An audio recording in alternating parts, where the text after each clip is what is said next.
Welcome to Leesburg Today's Daily Update for May 20th. I'm Kara Clark. Washington Redskins head coach Mike Shanahan was the keynote speaker Thursday for the Loudoun County Chamber of Commerce's second leadership luncheon held at the National Conference Center.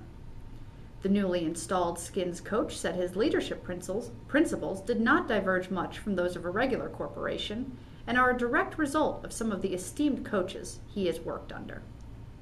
When I look back and I take a look at every coach, every organization, I've been with 12 different organizations, and there's a coach or a person that you look at, you say, hey, if I get my opportunity, I would like to implement some of those qualities in the organization that I'm with. And I think that's what people in business, they got to have that vision, they have to believe in something, and then go out there and demand perfection from each other. Talk about it. Don't let anybody skip out, because if you want to do something special, it's got to be with the whole team. It's got to be with the team. Everybody's got to buy in. And the thing, in general, most people love discipline.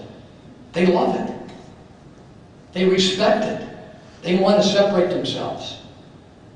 And the fun part is collectively, when you do something special, they look at it and they want to do it again.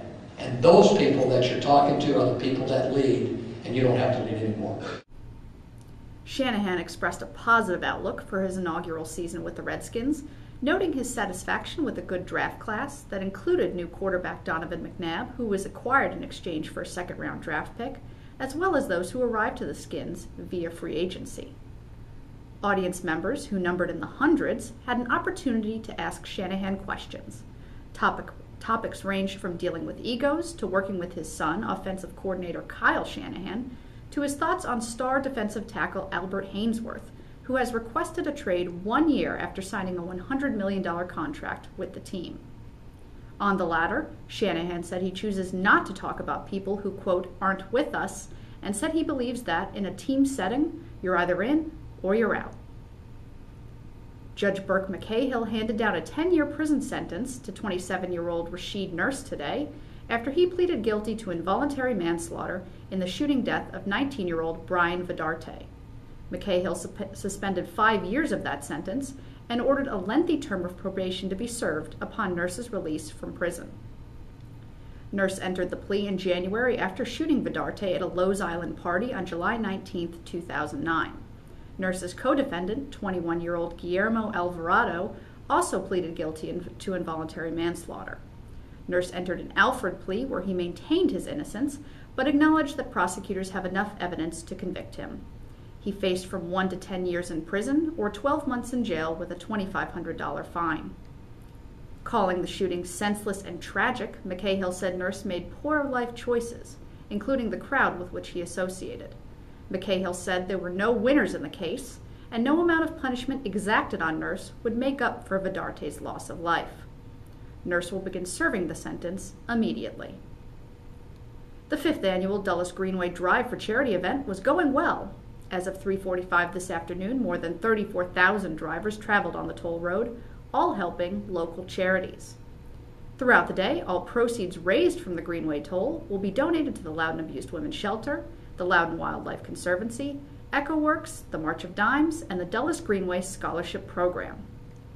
The goal for this year is to raise more than $325,000 for the charities, which would put the total amount given over the past 5 years above the $1 million mark. To do that, the Greenway will need to see ridership levels of approximately 70,000. Last year, more than 64,000 people took the toll road during the day of the event, generating more than $230,000, making 2009 the most successful year to date. Loudoun Public Schools yesterday announced the schedule and speakers for graduating senior classes, featuring some big names from both the school system and business community. Vinton Cerf, Vice President of Google, will be the keynote speaker at Loudoun County High School's graduation at 9 a.m. Monday, June 21st on the front lawn of the school. Commonly known as the father of the Internet, Cerf worked alongside Robert Kahn to help co-create the TCP/IP protocols that computers use to communicate through the Internet. Broad Run High School Principal Edgar Markley will bid his final farewell during the school's graduation ceremony at 2 p.m. Saturday, June 19th at the George Mason University Patriot Center. Markley is capping off a 44-year career in the field of education, the last 14 of which he spent as the principal of Broad Run. Visit our website for a complete listing of the graduation schedules and keynote speakers. Finally, 32 Master Gardener volunteer trainees have officially entered the internship phase of the program. Over 2 months of instruction, the students received in-depth training on many gardening basics such as botany, soils, water quality, and other skills in preparation for the educational role they will serve as Master Gardener volunteers. Now, as interns, the students must complete 75 hours of hands-on training before becoming certified Master Gardeners. Check our website for the names of all 32 volunteers pictured here, or visit loudouncountymastergardeners.org for more information on the program. For more on these and other stories around our community, visit us online at leesburgtoday.com.